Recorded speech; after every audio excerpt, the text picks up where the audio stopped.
A very snowy good afternoon to you all here from Medford, Massachusetts, as non-conference play comes to a close. Just the fourth home game of the season for the fifth-ranked Tufts University Jumbos, as they have a local, not so much rival, as despite just being 5 miles apart as the crow flies, Emmanuel College and Tufts have never met on the basketball court. But that is the battle we have for you today on this snowy Sunday afternoon. My name is Mason Stout. A welcome in here to Cousins Gymnasium and Ty Court for this battle between the Emmanuel College Saints and the fifth-ranked Tufts University Jumbos. We're looking to bounce back from a disappointing 2-point loss in their NESCAC opener on Friday night to the Camels of Connecticut College. They'll be right back into NESCAC play for the remainder of the campaign next weekend, but one final non-conference bout awaits them. As we take a look at the starting lineups for the two squads, first for the visiting Emmanuel Saints, it's Zaire Baines, Ryan Grijalva, sophomore and senior respectively, Mahari Guerrier, the first year, also joined in that front court by Cameron Snowden, another first-year player, but their do-it-all is number 23, senior guard from Middletown, Connecticut, Dante Pope. Over 1,000 points in his Emmanuel career, 19.5 points per game in the scoring column. We'll give you the starting lineup for Tufts after the national anthem.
National anthem in the books. Your lineup for the Jumbos. Sophomore guard James Maracus, 6'4", out of Dallas, Texas. Joined in the backcourt by Jay Dieterle, senior 6'3", from Franklin, Mass. Casey McLaren rounds out the backcourt, 6'6", out of Newburyport, Massachusetts. And then the front court, Scott Gemesi coming off of his 9th double-double of the season in that disappointing setback against the Camels on Friday. 6'6", 210 pounds out of Fairhaven, New Jersey, and Bobby Stewart, 6'8", junior from Boca Raton.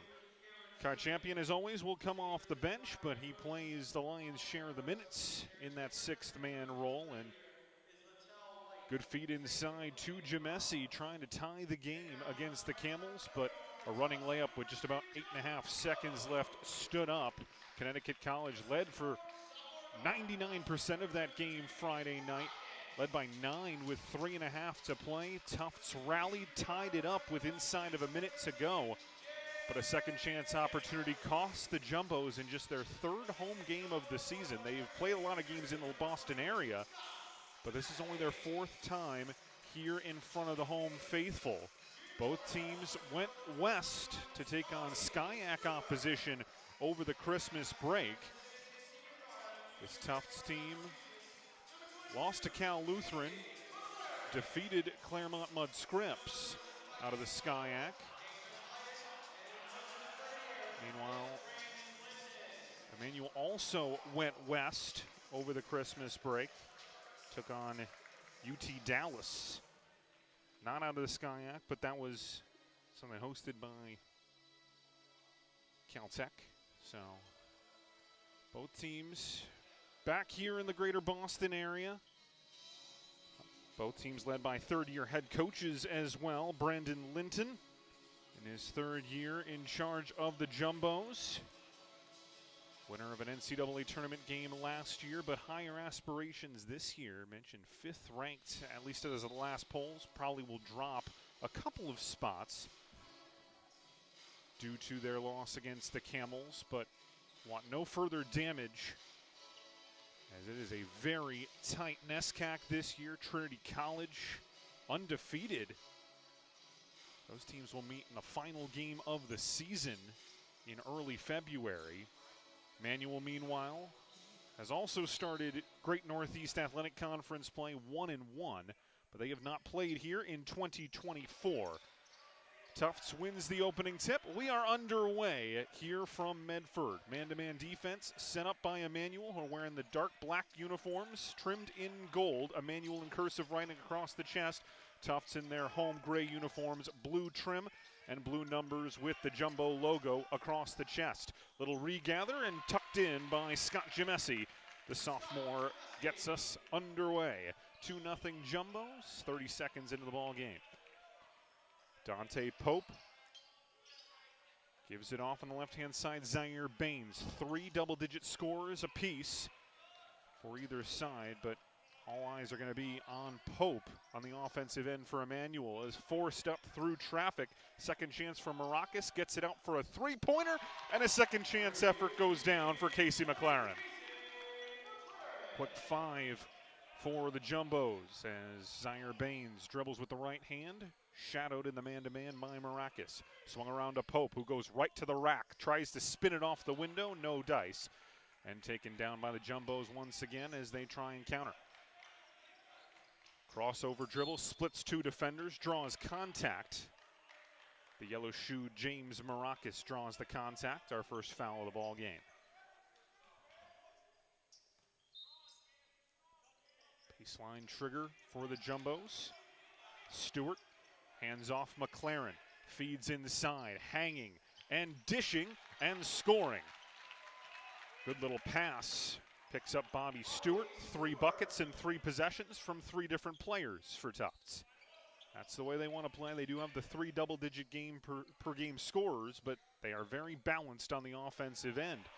As not finishing through contact that time was the freshman Cameron Snowden. Tufts quickly in transition, fights it off the glass, and the rebound hauled in. First empty set for Tufts as Dieterle unable to score it.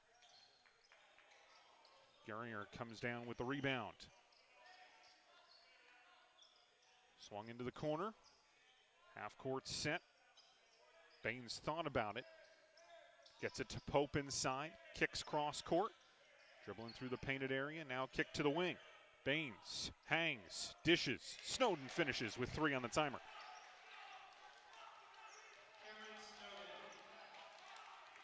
Emmanuel on the board. Little White calling out the defense from the far side. 3rd-year head coach as well. Has been with this Emmanuel staff, though, for the better part of a decade. And a steal and an easy finish for Zaire Baines. Turnovers and free throw shooting going to be key for the Jumbos in this one. They're a team that shoots over 72% as a unit, yet only shot 7 of 14 against the Camels. McLaren, true from distance for the 2nd time in the early going. Kick to the corner, and he buried it. 10-4, 3 minutes in. Grijalva, one of the 3 tri-captains as a senior for this Emmanuel Saints team. Pope, another one of the captains. Tried to dribble into the short corner, back out Grijalva. Snowden pulls from the mid-range, left it off the front iron. Skying forward is Maracas. Maracas goes right into the defense and left his feet, and that's a travel. Would have been a turnover either way. In fact, I'm pretty sure Emmanuel probably would have preferred it, as Pope might have been out in transition. Instead, we have our first substitution, and it's Joshua Bernstein, the backup center, 6'11" out of Miami, who checks in wearing number 24 in gray and blue. 10-4. Saints on offense, trailing by 6. Pull up from just inside and knocked down by Ryan Grijalva. 6'2" senior from Stratham, New Hampshire. And after a quick start, it's back to within a 4-point game. Backdoor pass, missed on the initial, but a wide open offensive rebound, and Gemessi's not going to have an easier finish this year. 4 points for Gemessi, 6-point lead for the home side. That one nearly kicked, it goes right to Tufts. They look to transition O, and that's going to be a blocking foul against Emmanuel, no basket. 2 more substitutes readying themselves for Coach Linton. Liam Kennelly, first year, number 10, checks into the ball game. Bryant Sissio, the third captain for Emmanuel, number 2, just checked in as well. And John Medley, number 11 for Tufts, also entering the ball game. Kai Champion entered at the last whistle, so second units outside of Gemessi out for Coach Linton in the Jumbos. 4 reserves plus Gemessi, wearing number 20, trying to get himself free on the baseline out of bounds. Eventually they enter it to Kennelly, who sets up the half-court offense, being shadowed by Zaire Baines. Gemessi goes to his left hand. Champion pulls up at the elbow, and that's pure. 8-point edge now for Tufts, who are scoring with ease in the early going. Pope lost his dribble, resets with the senior from Attleboro, Massachusetts, Sissio. Baines refuses the screen, dribbles into a double team, out to the left-hand side. Sissio got nowhere to go. They have not been able to get anything toward the baseline in the first 5 minutes as Tufts has defended well. Defender left his feet, resets, shot clock expires. It does go off the back iron, but Tufts has the defensive rebound. 14-6 Jumbos, penetration, drew contact, and they count it. John Medley using his strength and physicality to get inside, and as we head to immediate timeout, it is 16-6 Jumbos. Very few empty trips down the floor. The defense is cooking, the offense is working with precision. We head to a break. 10-point lead for the Jumbos here at home in early January.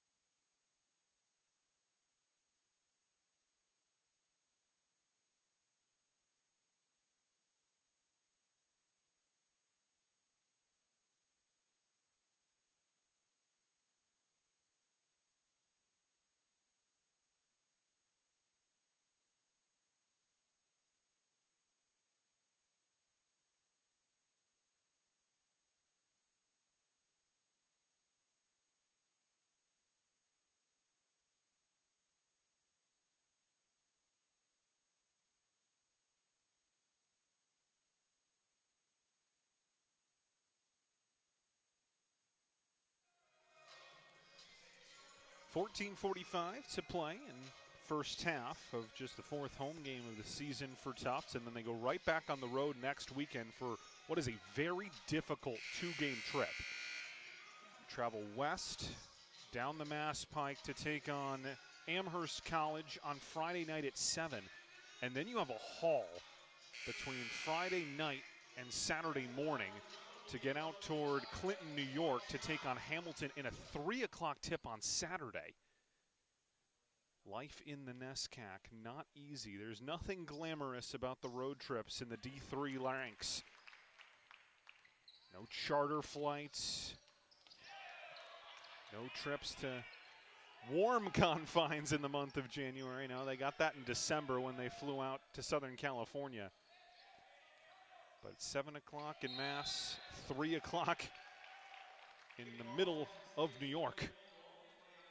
At least they didn't have to do that this weekend. That would not have been a road trip that probably happened. Trying to bus out through the snow to central New York. I don't like those odds. Thankfully, we were able to get this game off. A lot of snow in the area, but mostly west of here. A lot of sleet, freezing rain, a lot of the ugly stuff, but nothing that would prevent us from having a basketball game, as that one is buried in the mid-range. Snowden, his second bucket. Tufts shooting 7 of 10 these first 5+ minutes, 2 of 2 from deep. Emmanuel has their 8 points, but they've got to get some stops, and they get one there as it's picked off after maybe a deflection by Sissio. And that one is going to roll out of bounds. It will stay at this end of the floor.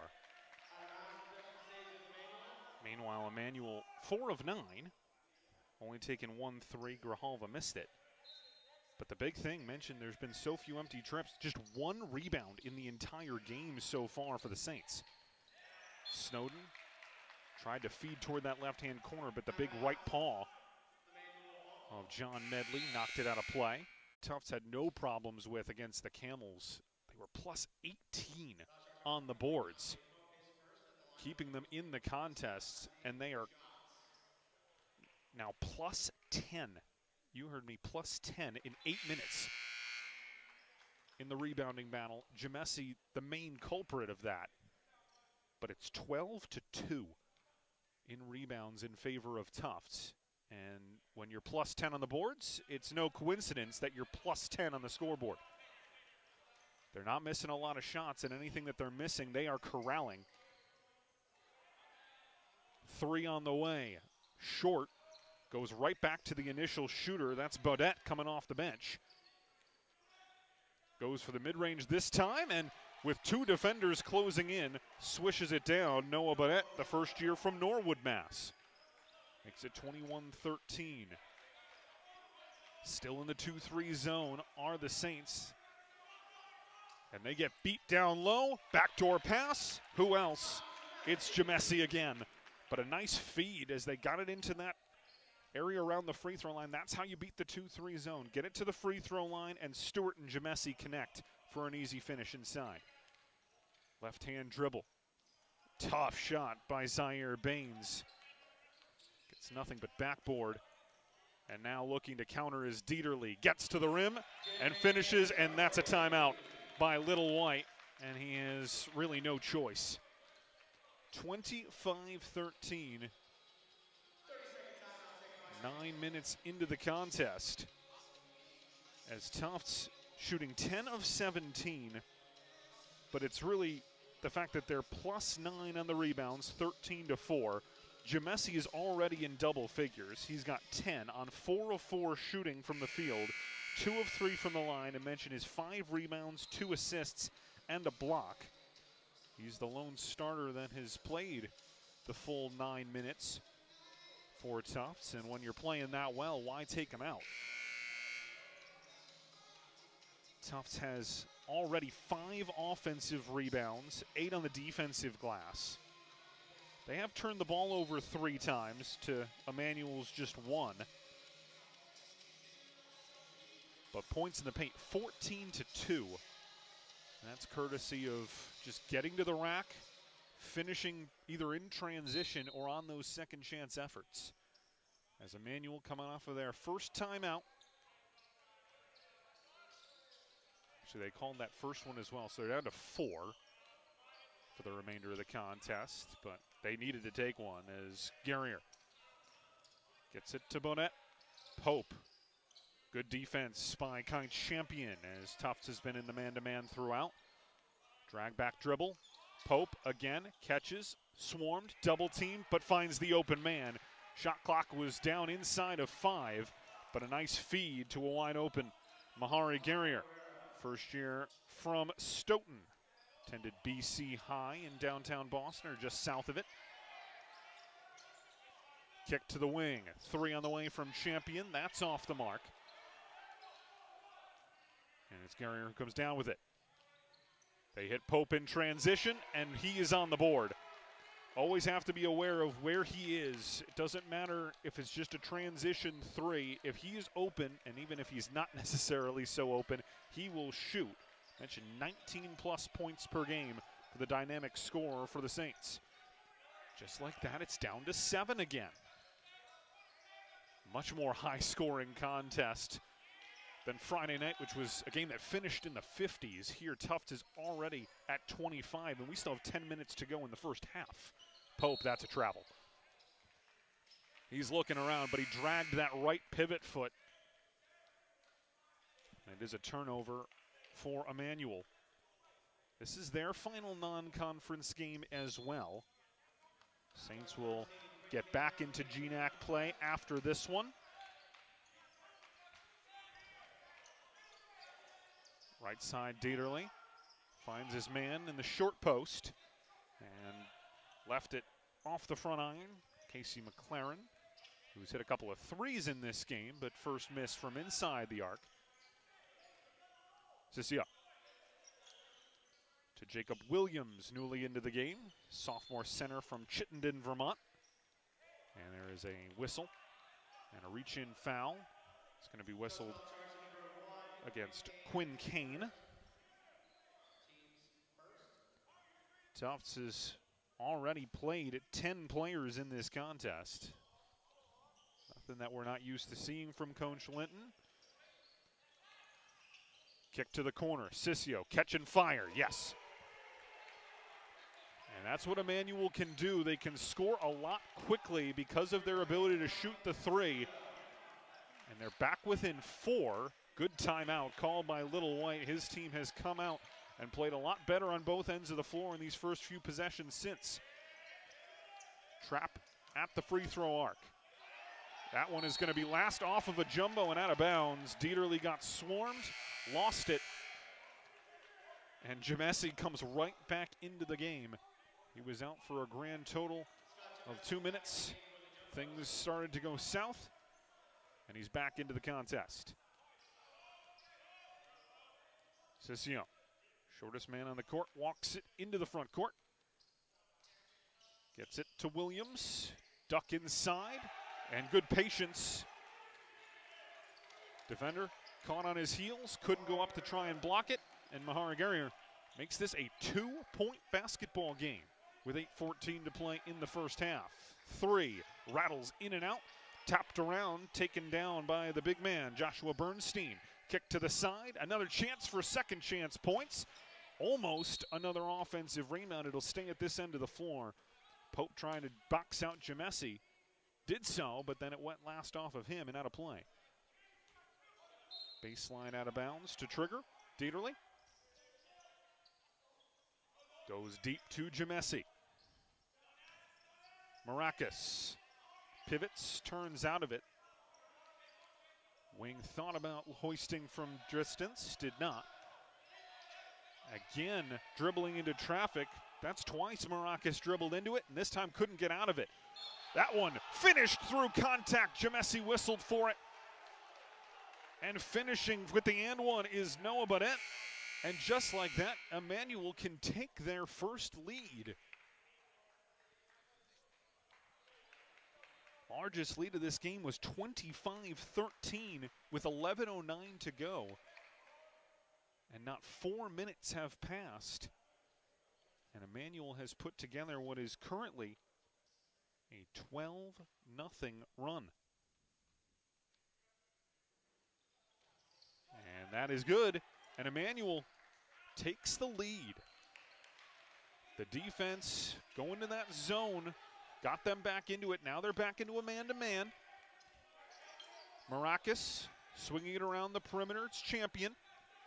Jamesi splits 2 defenders, loses his footing, stays with the Jumbos, 12 on the timer.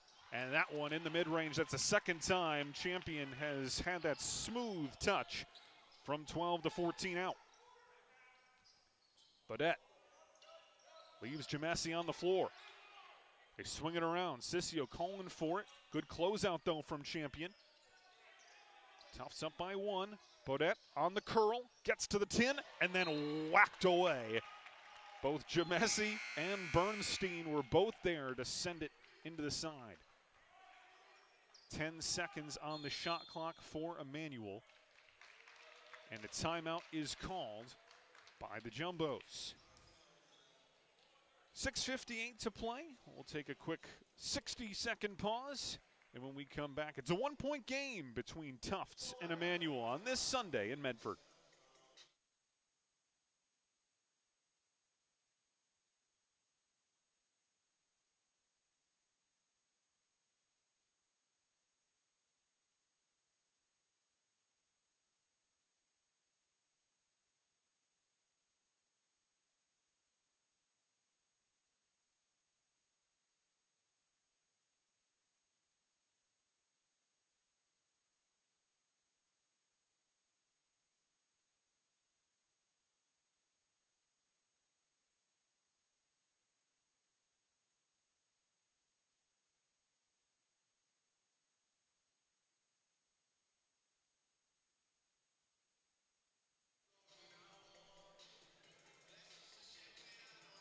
Number 5, Tufts Jumbos, 12-2 on the season.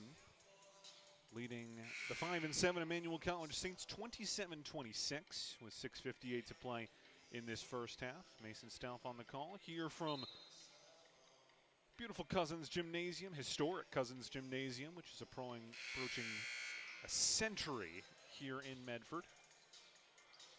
Tie court is Tufts and Emmanuel both playing their final non-conference games of the season. Emmanuel will have a road game Wednesday night at LaSalle, 7:30 p.m. tip before they are back in the Fenway neighborhood of downtown Boston to take on Norwich University in GNAC play next Saturday. 1 o'clock tip as well. Mentioned Amherst and Hamilton Saturday or Friday-Saturday doubleheader essentially for Tufts this coming weekend before they're back the following weekend here in friendly confines. Is hacked up top after a nice dish inside, just 2 seconds on the shot clock. It's really been where Emmanuel has lived for the most part on this offensive end of the floor. Getting the shot clock inside the final 10 seconds and then dribble penetration, dish to the big center, and Jacob Williams, 6'8", 250 at the free throw line, trying to tie this game, leaves it well short. Williams on this season has not been to the line much, but he's now 1 for 5. Pure on the second, and we are level, 27 all. Maracas running the point. John Medley back into the game, number 11 for Tufts, and a late whistle from the official down below me. Tufts was adamant that that call really shouldn't have been made and was probably reactionary from Emmanuel begging for it from that far sideline, but eventually they did get it on the push-off. First foul whistled against Kai Champion. It's been a fairly clean game so far. 4 team fouls against Tufts, 5 against Emmanuel with 6.5 to play. That one hauled down by Bernstein. Tufts looking to regain the lead. It was as big as 12 at 25-13. But over the last 6 minutes, 14-2 is the run for Emmanuel. Swung around, Champion, quick trigger. Bernstein, skies for it. Another second chance opportunity for Tufts. This has been where they have been at their best today. Whether it's been Jamesi, Bernstein, whoever's been creating the second chance points, it's usually led to points, but 7 on the shot clock. Bernstein goes right to the heart, leaves it off the front rim, poked around, and finally corralled by Pope. He's only had the 1 transition 3, but the rest of his teams carried him, and it's 27-27, despite just 3 points from the 19-point-per-game scorer. Oh, good ball fake. And hit from the free throw line. That's a nice, nifty move from Cameron Snowden, who's had now 6 points for Emmanuel. Take the 2-point lead. Maracas to Champion. Now into almost a 2-1-2 zone. And on the sideline was Champion when he caught it. It's a turnover. And after that strong start from Tufts, the offense has quieted down. And they have only scored 4 points in the last 7 minutes, after they scored 23 in the first 8 minutes. 5 minutes to play in the first half. The visitors leading by 2. Bodette goes right at Champion, and nice help side defense slapped away by Medley, but it's still with Emmanuel with 7 to shoot. Pope forces it up, and it is Medley who comes down with the rebound. Can Tufts find their offense again? Jamesi still in there. He's the one they go to, and he finishes through contact again. Second and 1 opportunity for Jamesi in this first half. And he continues to put together a game-leading 12 points. He has still not missed a shot from the field. That's 5 for 5. He's 2 for 3 from the line in the early going. Adds another one, and it's Tufts back up by a single point. Trying to apply some three-quarter court pressure as it's brought into the front court, and hip-to-hip is going to get whistled against Tufts. Foul against Jay Dieterle, the senior from Franklin. So Dieterle commits the personal. That's the 6th foul on the Jumbos. So next one will be 1-1 for Emmanuel. Bodette swung it around all the way to Pope. And there's a piece on it. Jamesi on the defensive end gets the fingertips to it. Now sprints to the offensive end as Champion. Gets it off the front iron. It doesn't go down, but who else? Jamesi's there for another putback deuce. 15 points for Jamesi, 7 rebounds. He's doing it all in this first half. He might have a first half double-double as another block. Oh, they're going to whistle a foul. Thought it was clean, but they're going to say body contact and potentially the landing space impeded. And Emmanuel is probably going to get 3 free throws out of this. Yes, they are. As it's going to be Noah Bonnet, the freshman from Norwood, Massachusetts, who heads to the charity stripe for 3. Bonnet this season making his 12th appearance. Only averages about 7 minutes a game, but he's been good in limited end action today. Just his 3rd free throw of this season, as he was 1 for 2 in that limited action. But with a chance to tie this game up again if he makes all 3. Good on the first 2. Substitute in for Emmanuel is Quincy Ferguson, 6'4" sophomore from East Hartford, Connecticut, and Capital Preparatory School. Capital Prep for a few years in the mid-2010s or so was a hotbed for some of the best women's basketball players coming out of the Nutmeg State. Kia Gillespie was one of those. Played at Syracuse, Maryland, if I'm not mistaken, as well. Champion kicks out on the right-hand side. Right wing triple is pure. John Medley immediately points to his teammate. Nice pass, good ball movement. Tufts up by 4 with 3:22 to play in this first half. Sissio played the lion's share of the minutes at the point guard spot coming off the bench. Mentioned he's the 3rd of the 3 tri-captains, 2 in the starting lineup. He comes off the bench, or has for the last couple of weeks. Another mid-range J, this time doesn't get it to go from the first-year Snowden. Good ball fake. Champion can't get the finish after a nice dribble drive. Sissio moving it right to left. Crossover dribble. Gets some help on the defensive side, but a wide open look. And that's what happens when you gamble. That little crossover dribble, gambled on the steal. The help defense was there, but the help defense means that somebody's open. And it's a drive, kick to the right wing, and a pure 3-pointer. Brings us back to a 1-point game again. Really fascinating first half to watch. The blistering start by Tufts. Remember, at one point they were up by 12, but they were also plus 10 on the boards, 12-2. They are still plus 12 on the boards, 22-10. But outside of Jamesi, the rest of the offense has cooled down considerably. Not that this is a team that you expect to score 100. Again, they were on pace for it. They only average just over 70 points a game. Both these teams typically average games in the high 60s, low 70s. But Emmanuel has gotten back into this game largely on the back of 3-point shooting. They've knocked down 4 triples, but they are shooting 46%. So they're shooting at a high clip. They're not turning the basketball over, and they're using the shot clock effectively. How many times they've gotten down inside the final 10 seconds and have created something, whether it's a drive and a kick or a foul. Emmanuel 4 of 6 from the free throw line. Tufts 4 of 5. Shovel pass, gets it to Champion, and he is fouled, and it's the weak side defender who came down over the top. Foul is going to get whistled. It should be against Quincy Ferguson, as he was the one that came to help, and it is. Tried to go for that block, but once the arm comes down, it's an easy call for the backside official. 7th team foul on Emmanuel. 2 shots for the number 1 option off the bench, Kai Champion.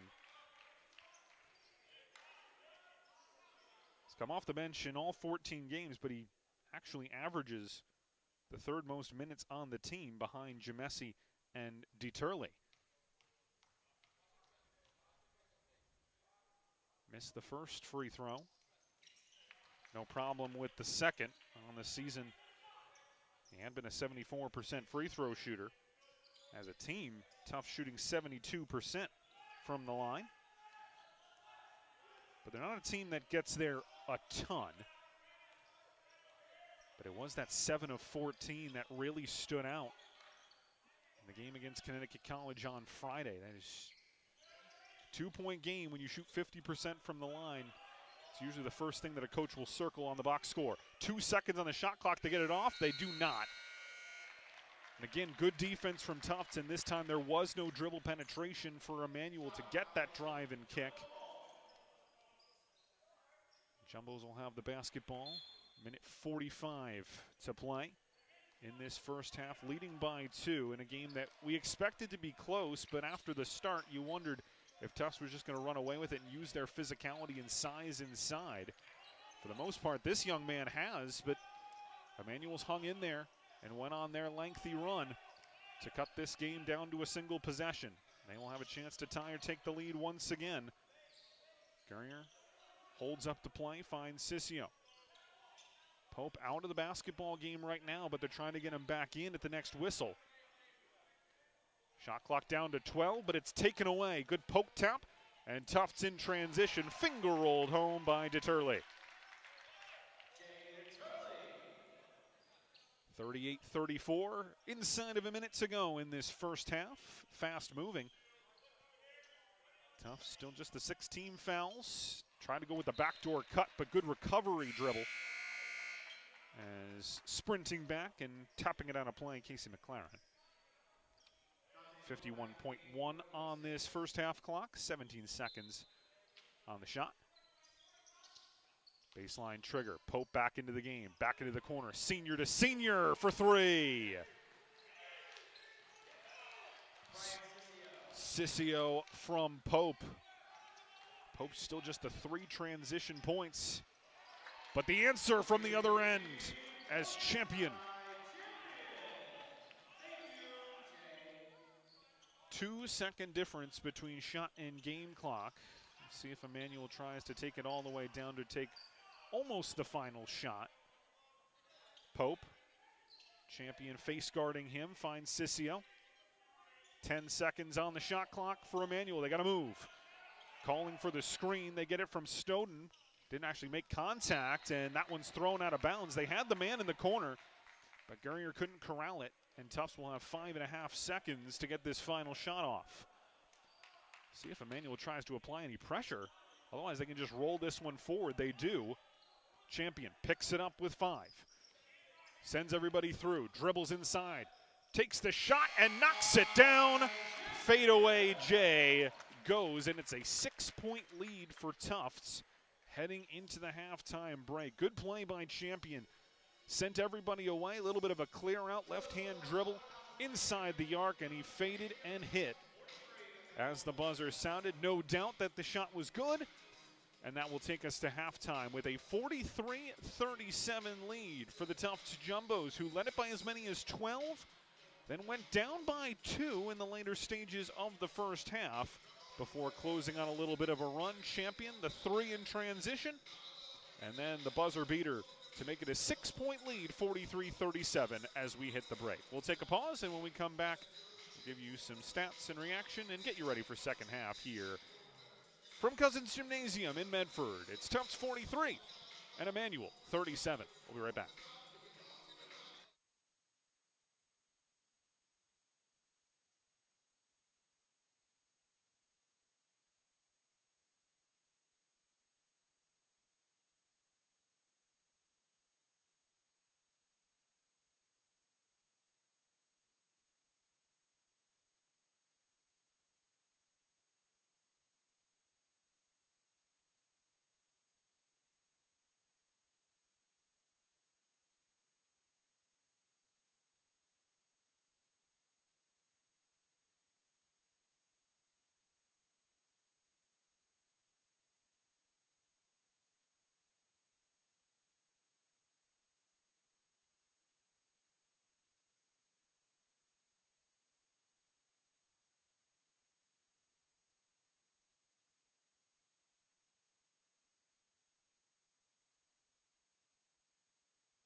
Welcome you back to halftime here inside Cousins Gymnasium in Ty Court as the Tufts Jumbos, ranked 5th in the country in the D3 ranks, leading Emmanuel College out of downtown Boston, the Fenway neighborhood, 43-37 at the break. Mason Staff on the call this afternoon. Justin and Charlotte Loker, our producer, director, also camera. Here to my left is it's a good offensive first half for both teams. Despite the slow start for Emmanuel, they ended up shooting 48%. Problem was that Tufts shot 51.5% themselves. What a first half for Jamesi for Tufts. 15 points on 6 of 6 shooting. 3 of 4 from the free throw line, a couple of those and 1 opportunities. Also 8 rebounds, 2 assists, 3 blocks in 17 minutes to lead all players. But it was an Emmanuel team that hung in there. They were led by the 10 points from Bodette off the bench. 3 of 6 from the field, 3 of 4 from the line, including one time where he had 3 tries, courtesy of getting fouled in the corner on a 3-point shot where he went 1 for 2 from downtown.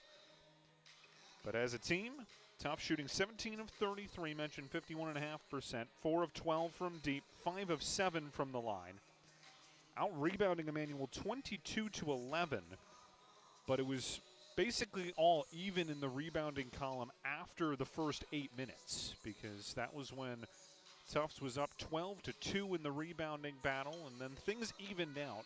Emmanuel cranked things up on the defensive end. Tufts started to miss a couple of shots, and Emmanuel came back from 12 points down to lead it by 2 before -8 the rest of the way as Tufts takes the 43-37 lead into the break. Champion with the transition triple and then the buzzer-beating fadeaway in the mid-range to give us our halftime scoreline. Mentioned Jamesi leading all scorers with his 15. Champion as well in double figures with 10. 4 of 9 shooting, 1 of 3 from downtown. A couple of rebounds, an assist, and a steal. Emmanuel led by Bodette's 10, but it was a balanced scoring effort. Emmanuel played 10 different players, and 9 of them scored. 10 for Bodette, 6 apiece for Snowden and Sissio. 5 from Baines, 2 from Grijalva, 3 from their leading scorer. Pope was just 3 points in that transition triple. 1 of 5 from the field, 2 points, didn't have 3 assists. And Williams off the bench also had 1. The only player that came into the game that didn't score for the Saints in that opening 20 minutes was Quincy Ferguson. Meanwhile for Tufts, 15 for Jamesi, 10 for Champion, 6 each for McLaren on 2 threes early. Medley also with 6 off the bench. 4 for Deterley and 2 for the backup center Stewart, who also had 4 rebounds and 2 assists. As Emmanuel 12 assists to Tufts 8.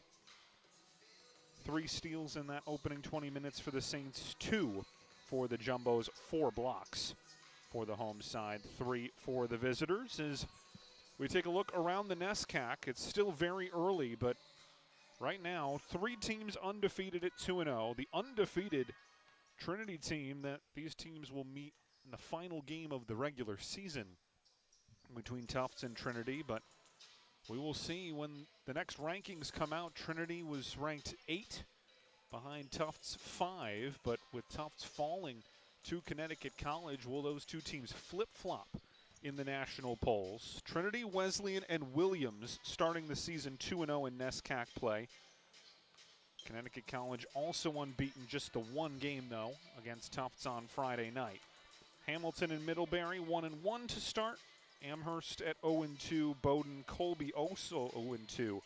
Tufts 0-1. They'll get back into conference play next week. The only team that hasn't started conference play yet is Bates, as they are 2-9 in the non-conference. As far as what's happening around the NESCAC today, so you got the 43-37 game here. The only other game that is taking place today is a conference game as Bates gets underway in conference. They're taking on the same Camels team that we saw on Friday night here, and as they get underway in the second half, it's the Camels up 33-30 in a close one against Bates. early in the second half there. Everybody else off until the midweek. Bates will have a road trip. Rare that Bates has a road trip north, but that is what they have, as they will head to Presque Isle to take on the University of Maine at Presque Isle in a midweek non-conference matchup. Then we get back into conference play next weekend, and there's a lot of good ones. Connecticut College will travel to Jim Calhoun Court, take on Trinity. 7 o'clock on Friday. These are all 7 o'clock games. Bates at Hamilton. Mentioned Tufts at the Mammoths of Amherst. Williams at Colby. Middlebury at Bowdoin. And then on Saturday, Middlebury and Colby. Williams and Bowdoin. Tufts at Hamilton. And Bates at Amherst. The lone Sunday game is Wesleyan and Conn College.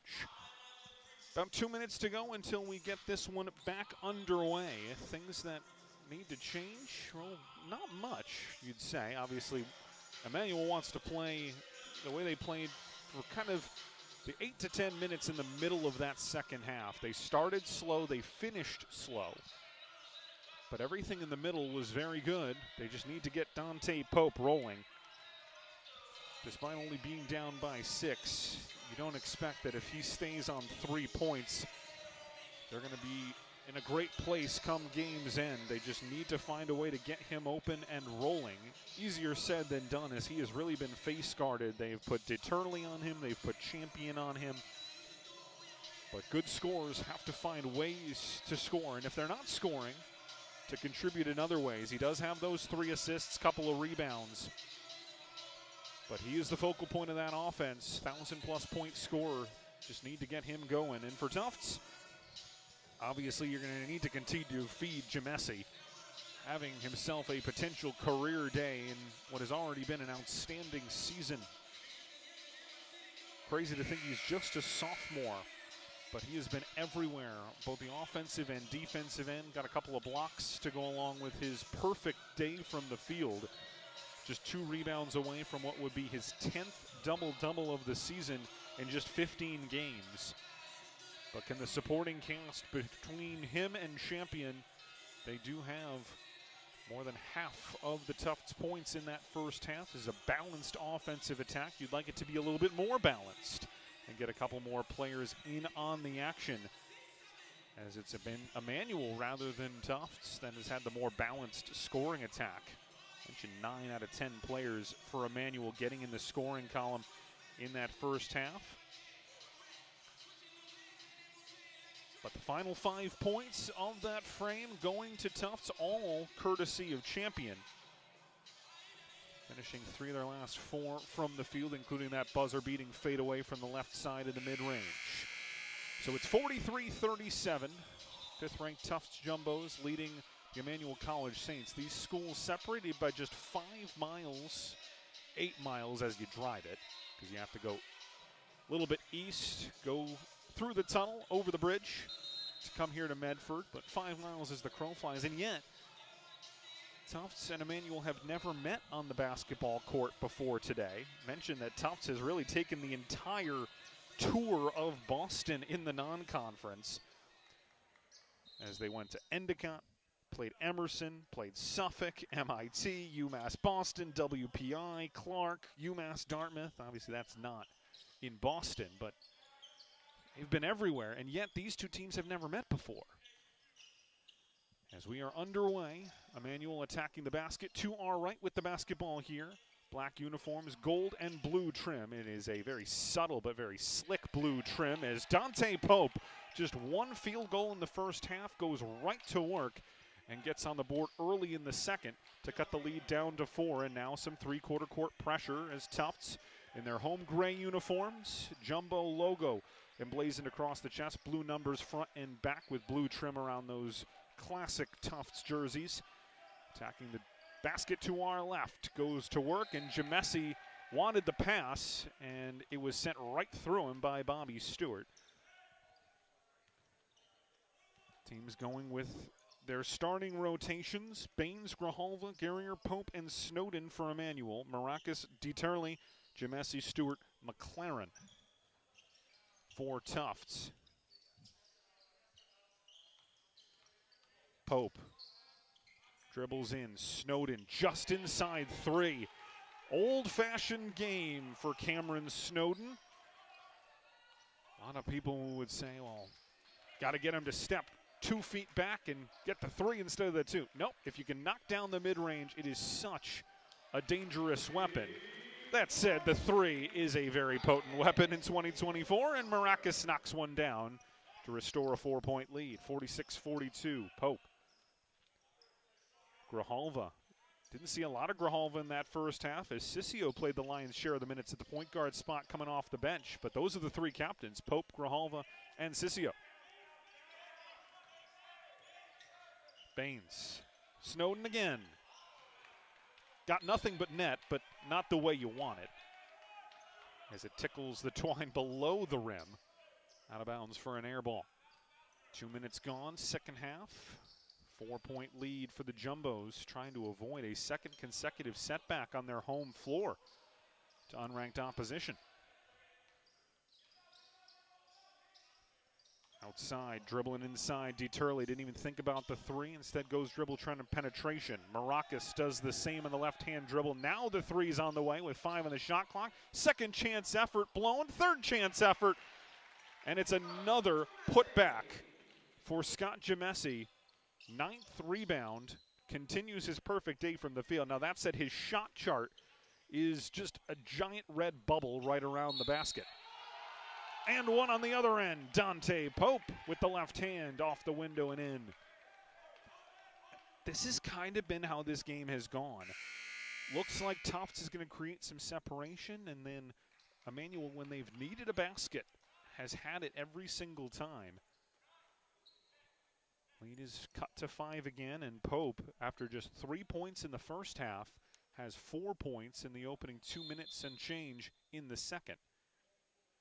They're going to check and make sure that they have the right player that this foul is on. Stewart was the one they initially logged it on. And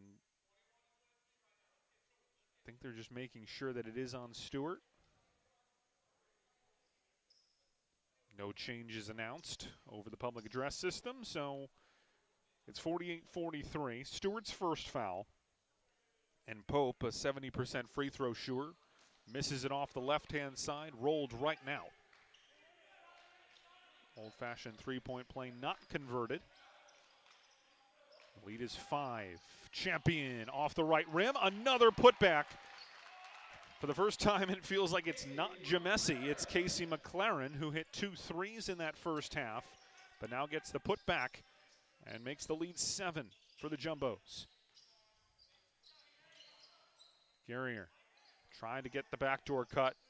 Wasn't there, so he fed Baines. Pope somehow keeping his feet. And as he stumbled and bumbled through 2 defenders, suddenly found himself in space and lays it off glass, 50-45. Pope now 6 points in the second half, up to 9 for the game, and there's a foul whistled against Emmanuel on the split cut by DeTurley.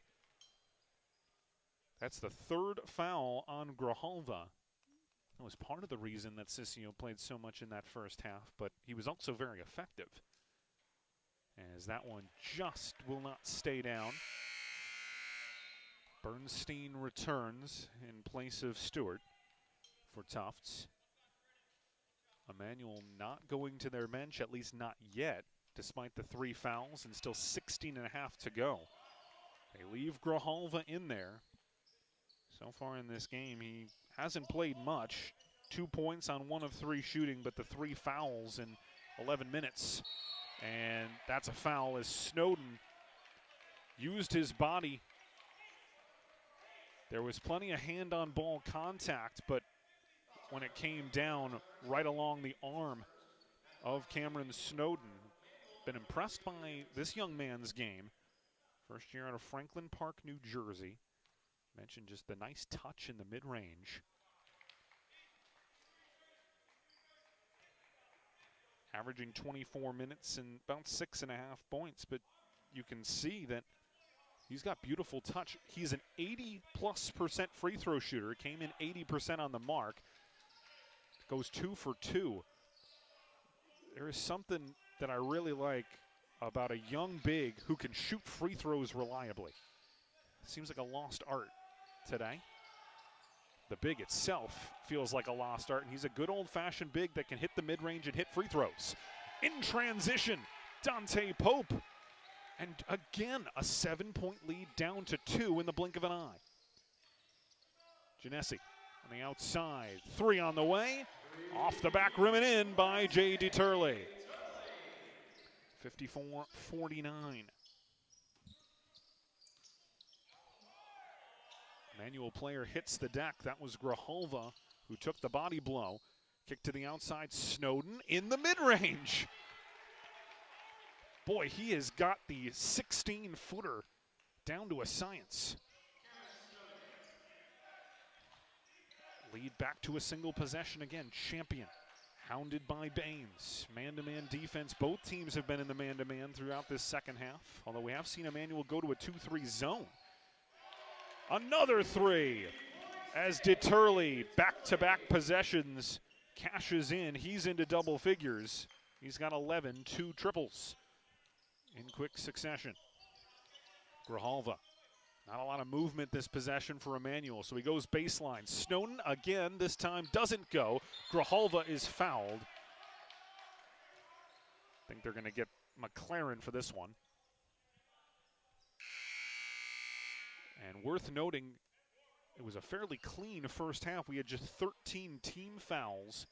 We already have 8 in the first 5-15. 5 of them against the Jumbos. So free throw shooting could certainly play a role toward the tail end of what looks to be a fairly close game. We know both teams can go on runs. Biggest lead in this game was Tufts 12 at 25-13. But then it was 14 straight points for Emmanuel as it's taken away. Champion off the glass and in on the fast break. Good feed as well, in stride as Medley found him. And it's 59-51 Jumbos. Baines, skip pass, Guerrier, quickly back out, gets the return pass. That's way short. Snowden comes up and there's a travel. Not sure if there was an initial deflection, but they're going to say as Snowden corralled the offensive rebound that he took a couple of steps before he dished it off. And it's a timeout whistled by Emmanuel. They'll have 2 left. And we'll take a pause. 14-10 left. 5th-ranked Jumbos leading by 8 on their home floor. We'll be right back.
Timeout Emmanuel with 14-10 to play. As Tufts lead it 59-51. They have led for the vast majority of this game. But Emmanuel just refuses to go away. But a bucket here would restore a double-digit lead. First since it was a 12-point lead early. And 14 points rattled off in quick succession by Emmanuel gave them the 2-point lead. That's off the left side.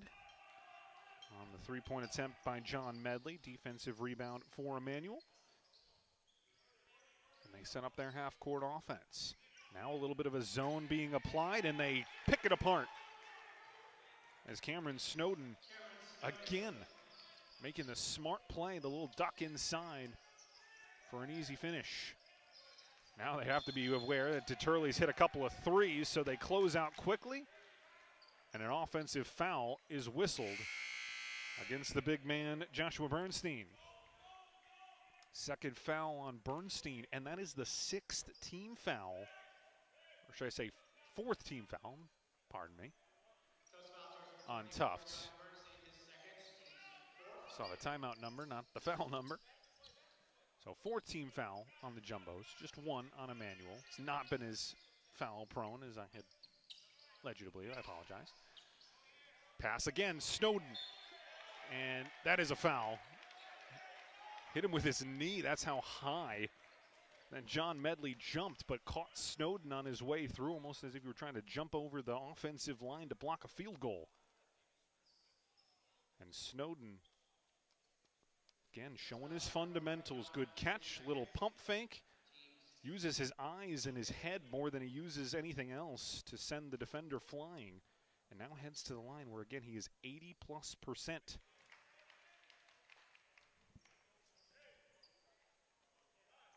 One of 3 players in double figures, and now leading all players for Emmanuel. That's his 15th point. 15 for him, 11 for Pope, 10 for Baudette. Makes the pair 59-55. And again, from a possession just a couple moments ago where Tufts could take a double-digit lead, down to 4, and that's the first missed field goal today for Jamesi. He was 7 for 7, but left that one well short on the jump hook in the mid-range. Emmanuel can cut it to 1 with a triple. Baines dribbles deep. Pope swings it quickly. Grijalva able to corral it. 10 seconds on the shot clock for Emmanuel. Grijalva to his left hand, spins in the lane, hoists and hits. And another quick run by Emmanuel has cut what could have been a double-digit lead down to 2, and that's a travel. Turnover by Deturley. Tufts has been scoreless for the last couple of minutes. And Emmanuel using that to put things together. We know basketball is a game of runs, and Emmanuel has had some timely ones in this game. They're still getting beat on the rebounds, but they're hitting critical shots, and they're getting a lot of them from their true freshman Snowden. Grijalva, he's a senior. Good pump fake, draws the foul, and we are tied again. Great patience from the senior captain, Ryan Grijalva. Averaging 15.5 points, but due to foul trouble and the fact that the players that were out there in that first half were just playing a little bit better at the time. He didn't play much in that first 20 minutes. But he has given Emmanuel a 60-59 lead. The run continues for Emmanuel, but then they fall asleep defensively, and Champion has a layup. Those are the ones that hurt. You're on a run, and then you fall asleep defensively, give up an easy 2, and you give up the lead as well. That one rolls around and out on the three-point attempt by Zaire Baines. Emmanuel's run really not because of their three-point shooting. They took the 3 there, and then a backdoor cut for the reverse layup, which falls. Took a while to go down, but Liam Kennelly, brings it back to a 3-point lead. 2 quick layups for Tufts. First on a blown coverage, and the second on a backdoor cut. Pope does not get that one to rim in. Champion quickly on the other side. Kennelly looked good. Had the trajectory just a little bit short. Couldn't get it to rattle home. Kennelly matched up with Grijalva. 3 subs waiting at the scorer's table. And Grijalva had his shirt tugged in the process, but still spun away from Kennelly, who was left on the deck, and finishes off the glass. 63-62, outstanding way to finish the non-conference. Imagine Tufts would have preferred this be a little bit easier. It has not been. 3, Champion.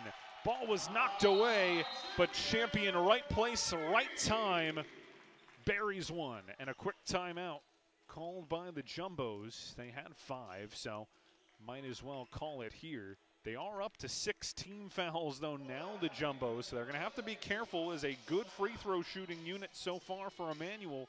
Will shoot free throws the rest of the way. We have 10:29 to play in this second half. Snowy afternoon here in Medford. Although, all things considered, the initial forecasts that we had earlier this week probably undersold the amount of snow we would get out here. Most of the seaboard has actually been spared, mostly rain and a wintry mix. Most of the snow occurring west of here, central part of the state. Berkshire has certainly got rocked, as well as Connecticut and most of Rhode Island. But the Cape largely spared. Boston didn't get too much. And here north, we got a nice bit of a flurry outside. Coating maybe an inch or so. But certainly the way things were looking after the game on Friday night, we weren't sure how this game was going to play. Obviously not being an SCAC game. Thankfully, as short a trip as you can have, all things considered, for this Emmanuel team. And pretty nice turnout here in Medford. Still a little bit of time before classes fully resume. But for Tufts, a disappointing start to conference play with the loss against Connecticut College, but got to put that one behind you.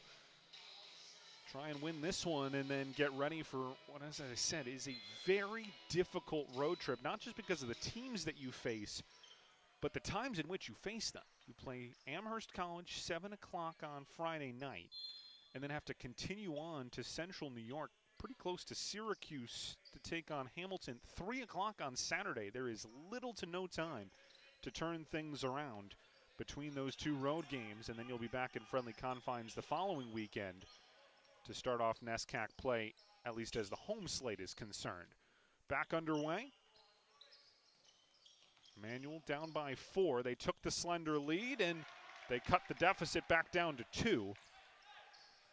Good mid-range.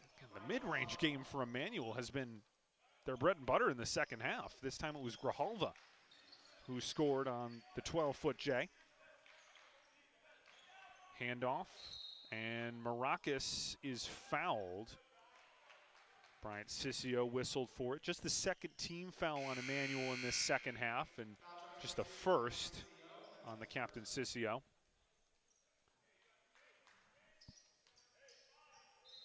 Emmanuel shooting 9 of 12 from the line in this game, 6 of 9 for Tufts. Their go-to player has certainly been Jamesi, who gets another rebound and put back just as I say his name. He's up to 19 points on 8 of 9 shooting. And again, all of his shots outside of the one that he missed, which was the hook shot from just inside the free throw arc, have been easy putbacks inside. They're easy because he's creating space and getting to the basketball first. That's the dream, isn't it? 8 shots, 8 makes, all bunnies. That one, a tough one, and there is a foul. It's going to be on the rebound, not a late whistle on the shot, as Noah Bodette, who had 10 first-half points off the bench, tried the runner. Pope then was fouled on the rebound, and this is a 1-and-1. So 7 fouls. We still have 9:10 to go. So Emmanuel going to have plenty of opportunities, assuming they continue to get fouled, to cash in from the charity stripe. Dante Pope on the season came in 53 of 75, 70%. Makes the front end. Had been to the free throw line more than twice as many times as the next closest Saint. And after just a 3-point outing in the first half, leaves that one short. He's still in double figures, though, now up to 12, 9 in the second period. 68-65 Jumbos. Maracas into the short corner, kicked for 3. Deturley looking for his 3rd 3 of the second half. Another rebound for the best player on the floor today, Jamesi. He has another double-double. That's 10 so far this season. Second chance opportunity for the Jumbos. 8 on the 22nd timer. Dribbling away from everybody to Turley from way downtown. Jamesi just outworking everyone for another putback. And he has a season high 21 points on 9 of 10 shooting. Knocked down potentially for Baudet, not there. You heard it called from the sideline. He's not going to get more open than that. Missed opportunity for the Saints, down by 5. Backdoor cut, Jamesi again, yes sir. Back up to 7, timeout Emmanuel. Boy, what a 5-point swing that is, and if you really want to think about it, it's more like a 7-point swing because it's 2 opportunities to corral an offensive rebound for Tufts. Jamesi gets another one. You come down the other end of the floor, Emmanuel has a wide open 3 for Baudet on a great dribble drive kick to the corner. They miss it, and Jamesi answers with another bucket at the other end of the floor. And what honestly could be a 1-point game if all things go Emmanuel's way. Just like that, it's a 6-point swing and it's a 7-point game. Jamesi, 23 points, 10 of 11 shooting. He has 16 rebounds. Yep, 16 in 29 minutes. Add to that 5 assists, 3 blocks. It would take another 5 assists to get to the triple-double, but right now this is becoming one of those. But they're going to need another one, and they're going to need somebody to find a way to box out Jamesi. As the 23 points hurt, but it's the 16 rebounds that really drive you batty as a coach, because so many of those have been on the offensive end. And as a team, Tufts has 14 offensive rebounds to Emmanuel College's 3. And that has led to a ridiculous amount of second chance points for Jamesi in particular. 72-65, Sissio. Snowden in the mid-range, doesn't get that one to fall. Rebound and quick counter by Maracas. In transition, dribbles into the paint, gets tied up, and Baudet able to force the alternating possession, but it will stay with the Jumbos inside 8 minutes to play. Totally different game from the one we saw on Friday night, which was a slog. It ended up finishing 58-56. Baudet again got the tie up initially and now forces it off of a Jumbo out of bounds for a turnover. Emmanuel's going to be relying on free throw shooting, you'd think, with already 7 free throws against the Jumbos. Right now, Pope out of the basketball game. So can somebody else supply some points? They've gotten the balanced scoring attack. Grijalva into double figures, spins inside. Snowden again from that favorite spot, 12 to 14 feet out. There's an offensive rebound and a foul that will send Mahar and Guerrier to the line. Rebounding has been all Tufts in this game. That's just the 17th team rebound for Emmanuel. They are minus 20 on the boards, 37-17, but that's a big one. Not a lot of games where you're minus 20 on the boards and still right there in it. Another 1-and-1.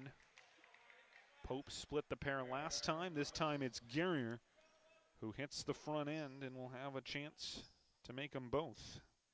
He had been 0 for 4 from the line entering the game, but was pure there.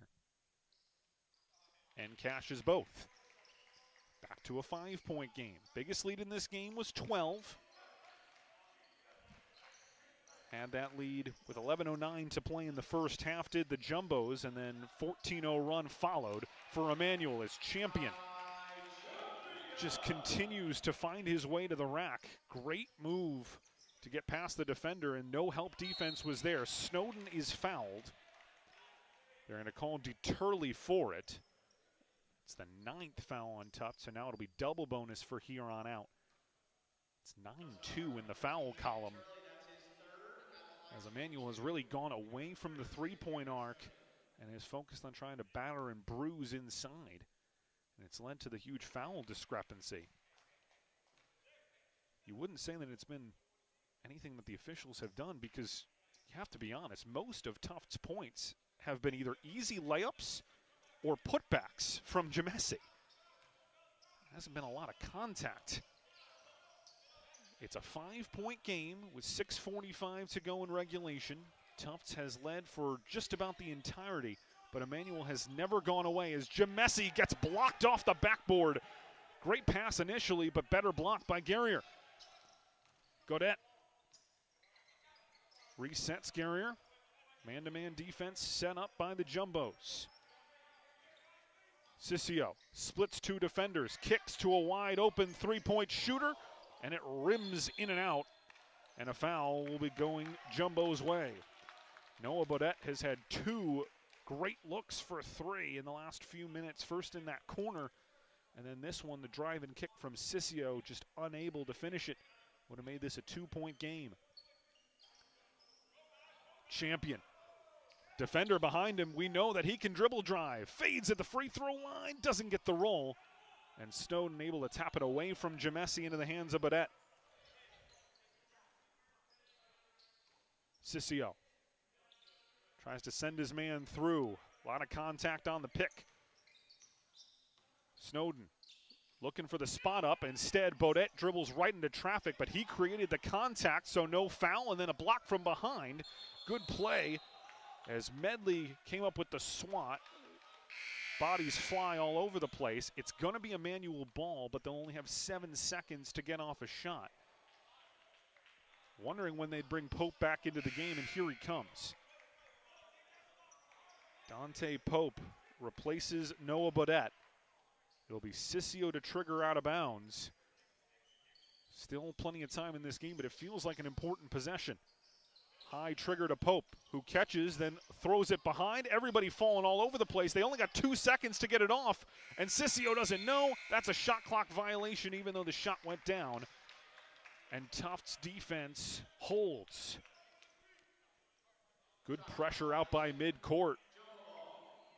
By the time Emmanuel recollected it, no real chance to get a shot off. 2-possession ball game is Champion. Another great day off the bench for him. 19 points, 8 of 15 from the field. They look for him, but the pass deflected by Pope into the waiting arms of Sissio. Another Tufts turnover gives Emmanuel a chance to bring it back to a single possession. Sissio, pump fake, drive, flips it high, bounces around. Coming up with the loose ball are the Saints. Sissio again, no. Off the back of the rim, looking for a third chance of the Saints. They only have 1 timeout left. Are they going to call it? No. They were looking to call it, but the alternating possession goes to Tufts. It's a tough decision. Emmanuel was looking for the timeout. They had no hesitation, but if they were able to get that timeout, they would have been out of timeouts with 4:58 to play in this game. So instead, because the officials didn't give it to them, they do conserve the 1 timeout. Tufts has no issues with timeouts as Brandon Litton still has 4 of them. Dribble drive, looking for the penetration. McLaren to Champion, got the good look. Both teams have struggled from deep over the last few minutes. Remains 74-69. Grijalva with Sissio, the 2 guards up top. Guerrier puts the ball on the deck, then picks up his dribble. They send Pope through, looking for Snowden, who goes with the quick handoff. Sissio then gets the screen. Kick to the right-hand side. Guerrier, pump fake, inside, gets Champion off of his feet. No foul. And Tufts gets the basketball. Thought Champion landed right on him. Instead, no call. And Tufts almost threw it out of bounds. 4 minutes to play, leading it by 5. Back to Champion for 3. And Tufts calls for time.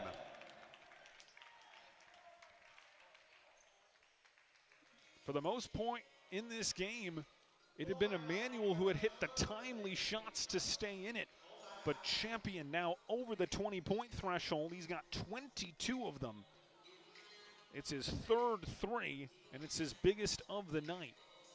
As Tufts back up by 8. It has been anything but easy. but they have dominated in a couple key categories. First is the rebounds, 39-23. Offensive rebounds in particular, 14-7. Paint points, 38-24. But Emmanuel does have an 18-8 lead in points off turnovers, 11-6 in fast break points. But Tufts getting 30 points off of their bench. You can thank Champion for most of those. He's got 22 of those 30 bench points. And in terms of second chance points, that's the big one for me. 17-4. You get that because of the 14-7 advantage in offensive rebounds.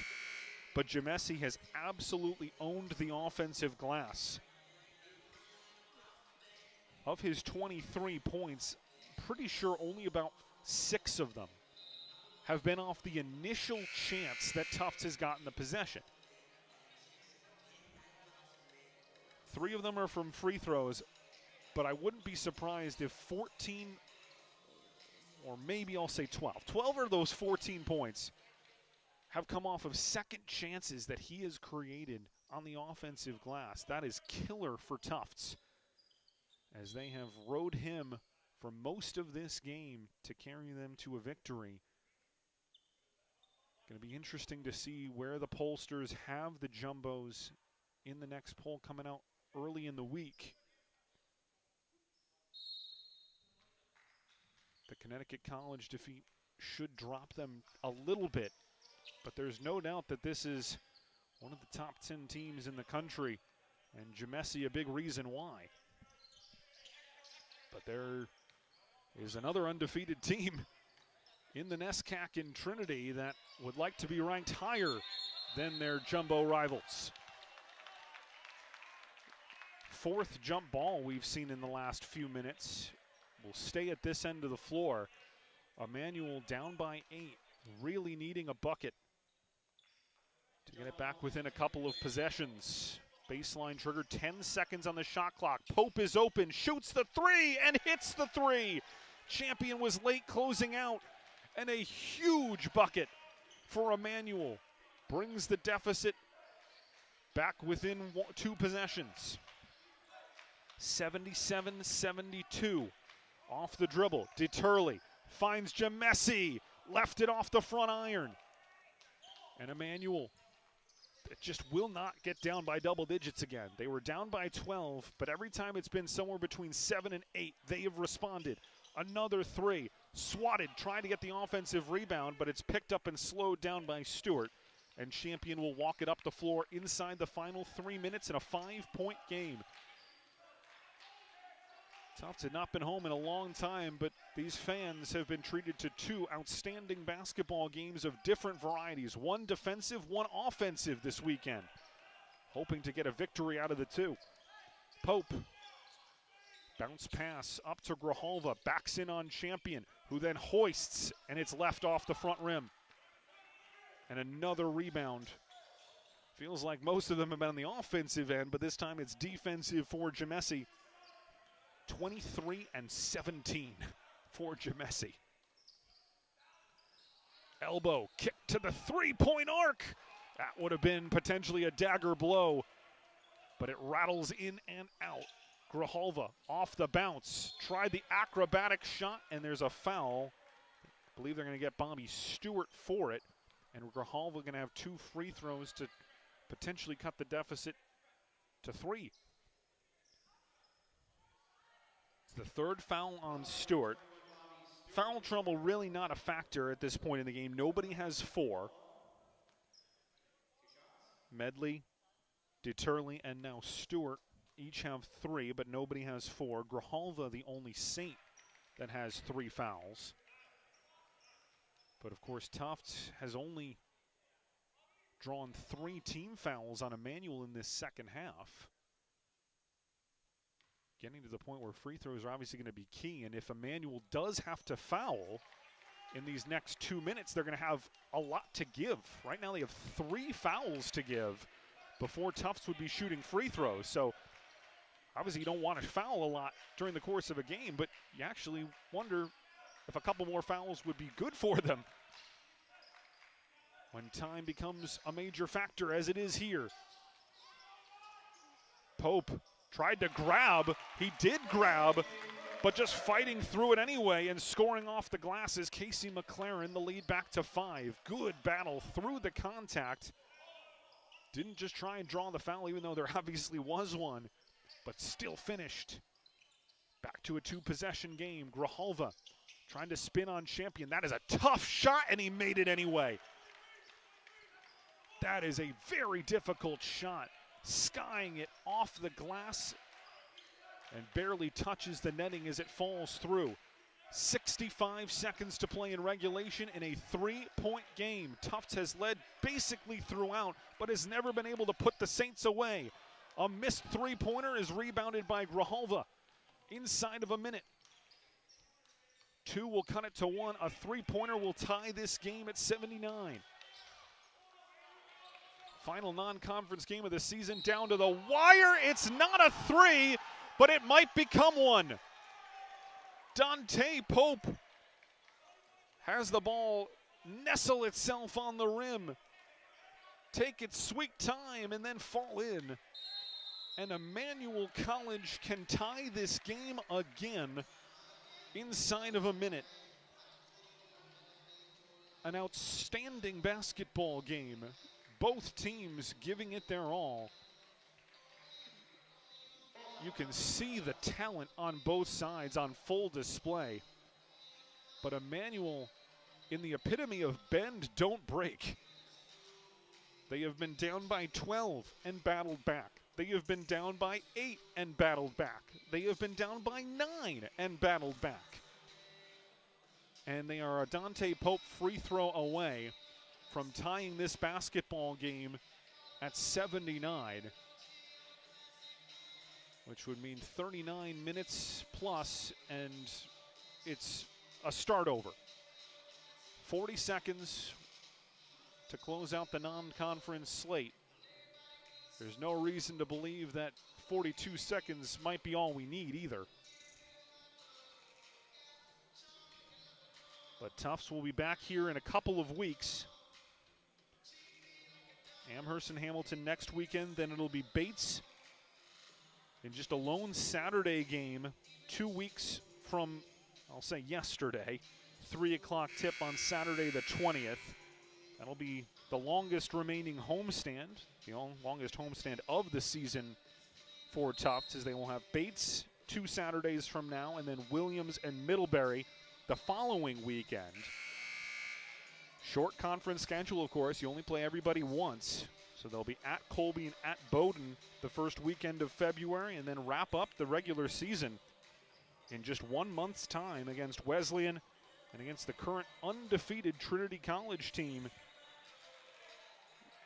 Those two teams look like they could be on a potential collision course for an SCAC title. Only fitting that they meet in the final regular season game of the year in what could be a winner-take-all as far as a regular season crown, but both teams with loftier expectations, looking for conference championships and NCAA tournament berths. That one is left short, and it remains a Tufts 1-point lead. There's a 10-second difference between shot and game clock, which means Emmanuel doesn't have to foul, and they shouldn't because they still have 3 fouls to give. So this is a must-stop possession for Emmanuel. Open 3. Off the rim, and a rebound by Jamesi, and now they have to foul. On a day where the rebounding has been all Jamesi, he corrals another one, and Scott Jamesi is putting together a stat line for the ages. 23 points, that is now 18 rebounds, 6 assists, 3 blocks. And they still have all these fouls to give. There's the reach in. It's only the 5th. They still have to give 2 more. And this is why only having 3 fouls with 4 minutes to go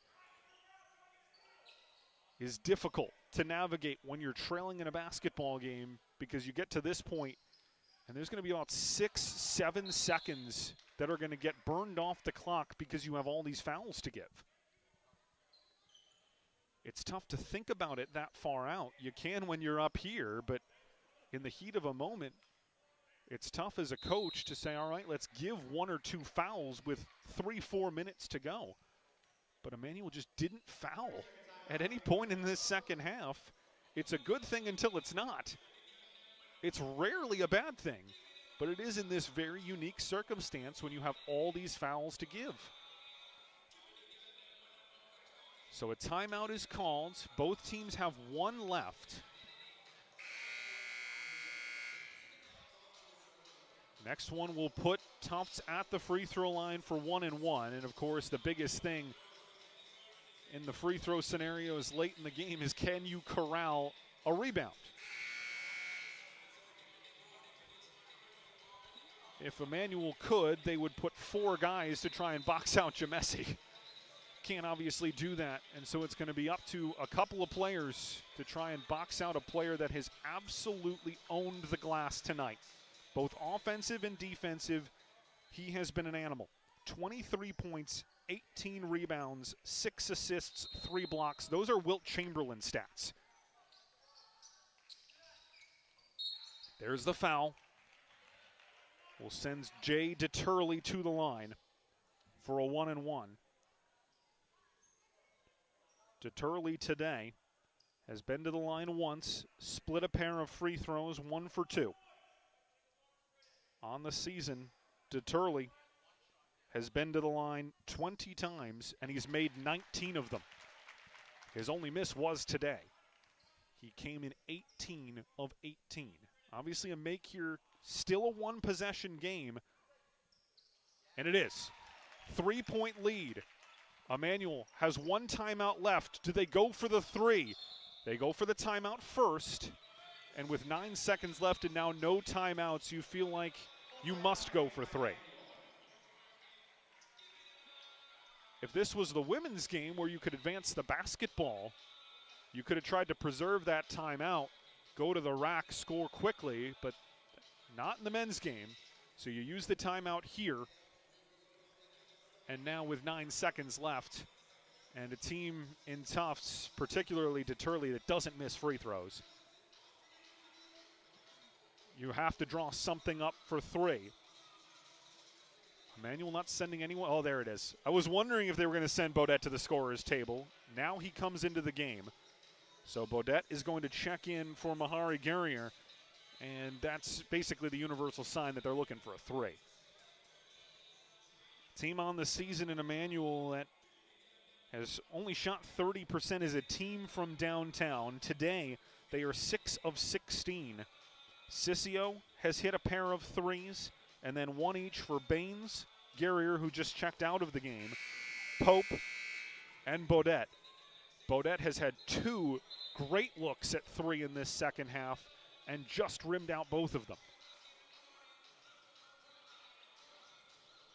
Tufts has 1 timeout left.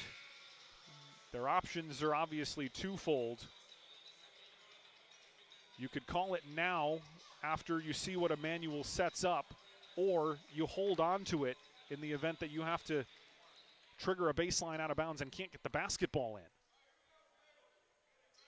Pope will trigger. 9 seconds to go. Gets it into Sissio. Down to 6. Grijalva. Snowden.